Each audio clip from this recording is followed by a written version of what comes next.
Hi, my name is Al Getler. Welcome to Lead or Be Led. This is just a great opportunity for you to see some great leaders on our WebTV program. We've been bringing it to you for a few weeks now. We'd love to get your feedback. Love to see your comments on the website or on YouTube. We'd love you to spread the word about Lead or Be Led because we really are working hard to bring you some great programming. I am so thrilled today to have someone with me that I think you're going to enjoy because not only is he a leader, but he is really becoming a leader in the position that he's in. For probably more than 10 years, I've been going to something called the Leadercast, and it's now called the Chick-fil-A Leadercast. It's a day dedicated to leadership, and you see some of the greatest speakers on the planet. This guy who's joining us today is the man that brings it all together. I want to introduce to you Jayson Teagle. Jayson, welcome to the show. Thanks, Al. Thanks for having me. So, Jayson, for a guy with a huge responsibility like you have for Chick-fil-A Leadercast, what's your title? Director. They don't have like Vice President of Magical Experience or something like that, huh? Just director. Yeah, you can call me whatever you want. Well, so tell me, what's been your journey? How did you end up here at this fabulous opportunity to be the director of Leadercast? Yeah, well, that's a good question. I have been with the company since 2007, and I actually started right out of school. And I started as an intern with the Catalyst brand, which also falls under the Giant Impact umbrella.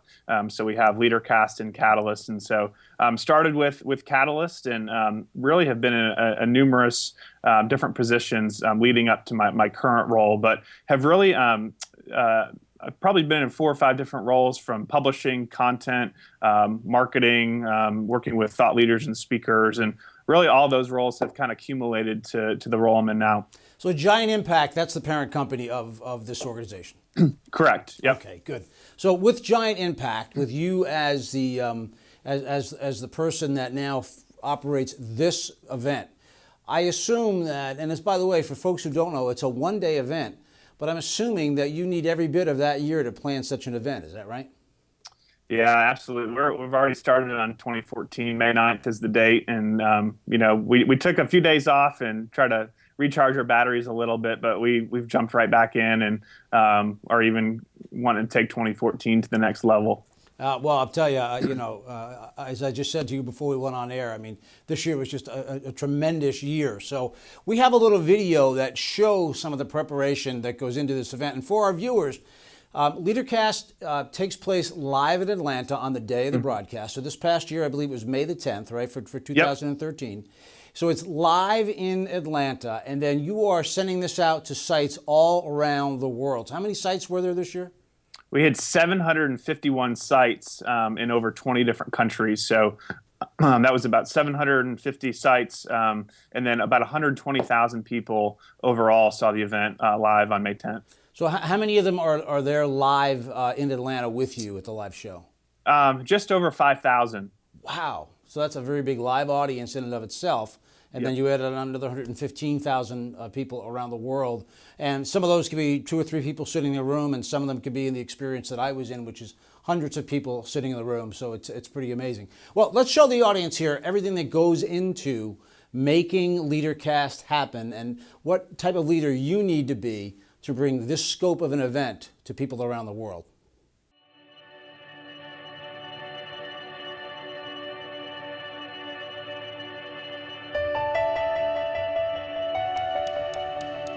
All right, team, here we go. Everybody stand by. We're going to go video. 5, 4, 3, 2, 1. Roll video.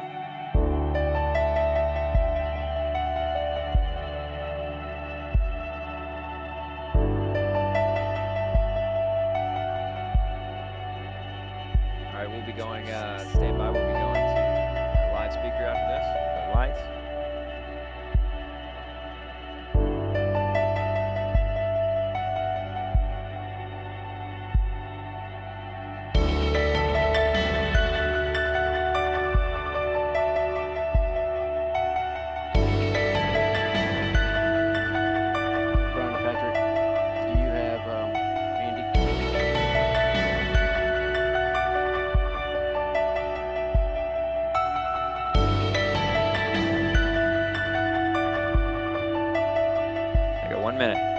Audio.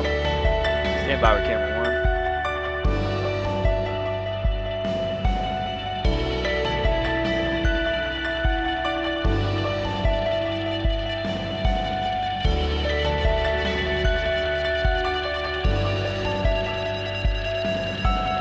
After 30 seconds, we're going to bring up lights. And we'll go speaker live. Stand by.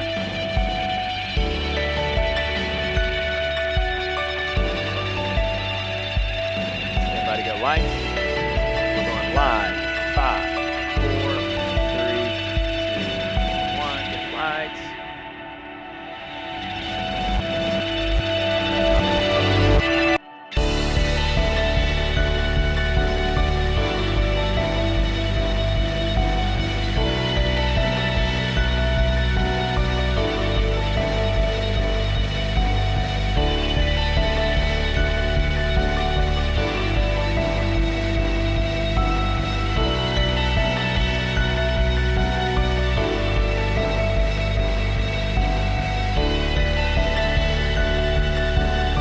Everybody, great job. Fantastic.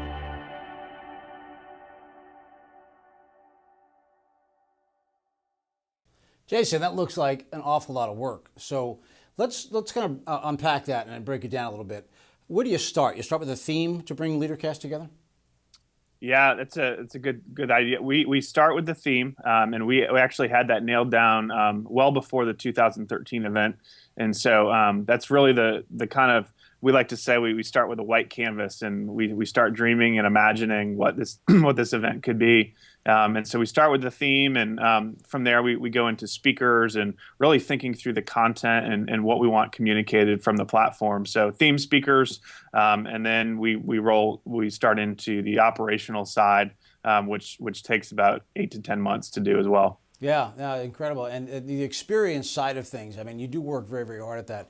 One shot of the video showed it looked like a dance troupe that had been on stage, and I think that's how the show started. And you also have done things like bring out these guys that have done the Mentos and the Coca-Cola over the years. I mean, you've done all kinds of things that are more than just these speakers that are speaking about leadership. You've done quite a bit. You also, with the simulcast sites, I mean, there's experiential things that happen there too that are well thought out. This year, for the benefits of folks that didn't attend a Leadercast event site, we had one point where all of our phones started flashing at the same time in the room. And that was just a very, very cool little detail. A little bit of Disney involved in the production, which was kind of neat. Yeah, absolutely. And, one of the things that we pride ourselves on in terms of our DNA and what we want to be as a brand, as a movement, is not just your typical business leadership, stuffy conference room type of event, but we want it to be experiential and fun, emotional. And we do what we call an attendee journey, which is really from the time an attendee pulls into the parking lot, whether that's in Atlanta or at a host site, to the time they leave and really pull in their parking lot. We think through everything from content, emotions, what they experience, see, touch, smell, taste, and feel throughout the day. So it's something that we work really hard on throughout the year, not just the speakers and the content, but what's the overall experience that we want all of these leaders to have. Yeah, and that in and of itself is very Disney-like, when you get out of the car. As you mentioned, at Disney World is one way, and I do see on the host sites they work very, very hard to make sure that there are people there to greet, and so that's well thought out. But now let's get to the meat and the potatoes of what Leadercast is about. That is the speakers. I mean, you have every year a fabulous stable of speakers that are on Leadercast. So how do you break it down to who's going to be invited and who's available? I'm sure there's some heartbreak that you think you have the person you want, then the dates don't work, or maybe even the money doesn't work. So take us through that. Yeah, it's a great question, and my wife likes to say that this is just a big puzzle that I get to put together. Yeah. It on paper seems easy, pick 8 speakers you want to speak and call them up and book them. It's a lot more of a process than that, and it really is a puzzle for me. I start with about 100 to 150 names that would be good possibilities, and sort of just put those in a laundry list of candidates. And then we actually have a team from Giant, Chick-fil-A, Coca-Cola, some other partners that get together, and we actually vote on who we think would be the best speakers, and so we rank those. So we look at everything from budget, like you mentioned, diversity, content, what we call sizzle, more the kind of the celebrity factor. And so there's all these different sort of factors that we look at, we vote. And then I begin the process of invitations. And so that could be with the speaker directly, if there's relationship, or we oftentimes go through a speakers bureau and work directly with their agents to make that happen. But the whole process takes a good 2 months to get 8 that we feel really good about, that it works within the budget, that their placement in the day and their schedules, all that stuff work out. So it really is a pretty mammoth project, and one of the things too that sort of the behind the scenes is that when you're working with speakers of this caliber, they have brands that are associated with them. Sure. And so a lot of it for us is stewarding that brand well, and marketing, and the legal side of it, making sure that they're not taken advantage of by host sites or in marketing. So I sort of act as an agent on their behalf as well, to make sure their interactions with the brand are solid, that their experience on site is the best that they've ever had at an event. So there's a lot that goes behind the scenes in making all that happen. But one of the things that we really work hard on is the theme, and making sure that the theme is tight and condensed throughout the day. And so we pick speakers based on theme. A lot of conferences do it the other way. They pick speakers and then try to take a theme and wrap it around. But we pick the theme well in advance, and then we look at speakers who can really fit the bill for that. Mm-hmm. And so I get lots of recommendations of great communicators, solid names, but for the theme they just don't fit, and we say that we would pass on them. Well, I want you to do me a big favor, Jayson. Just next year, can you just lie to me and tell me that I made the 150 list? If I make that list, I'm happy. Just tell me. Lie to me. It's fine. It's good. Hey, I'll add you to the 150 list right now. Oh, look at that. I'm going to tell people that. That's perfect. Good. And I think you do a seamless job of that. And as I mentioned to you before we came on camera, I mean, someone like a Jack Welch, which, to me, just a bigger than life guy. I mean, tremendous. And the ease in which you matched up Jack Welch and one of my favorite guys, Dr. Henry Cloud. I hope to have him on the show here someday, because he puts out such great content, and his message is so gentle yet so strong. It's incredible to see. A Henry Cloud with a Jack Welch. I would have never thought the math would work. I would have said 1 + 1 equals 5, and yet 1 + 1 smoothly equal 2. So that is also something that is very well thought out and well done. And the other thing that I was impressed with is the Condoleezza Rice, John Maxwell video. So tell us about that. And again, for our viewers, John Maxwell went out to Condoleezza Rice and interviewed her on location. And it was just a brilliant and well done video. What's it like to work with someone Maxwell as well, but at that magnitude? Yeah, that was a cool experience. I was out there as well. We took some of our team to get to experience that. So we invested heavily just in the production quality, and really wanted to make this sort of like a mini documentary with Dr. Rice and our theme of simplicity and simply leading. And so we all went out there and spent a few days out at Stanford, and then did the video with her. And it was just a really cool experience. I see a lot of speakers kind of behind the scenes and qualities that you don't want to emulate, and divas and high maintenance people, but she was extraordinary. She really embodies who we are as an event and a brand, and she was just so full of grace, and just a humble servant, and a global stateswoman to boot. So she was exceptional. Yeah, that came through. I mean, it really comes through that she's just an all-around exceptional person. I'm a big fan of hers, and I'm sorry you brought up the diva thing, because now my crew is going to complain, because as soon as this camera goes off, I turn into a giant diva. But we'll just let that skip by. Yeah, but that was just a great segment, and and John Maxwell. I mean, it's hard not to give him a nod. He's the guy that started this whole concept. Every year I think, John's coming up on stage again, and every year the guy blows me away.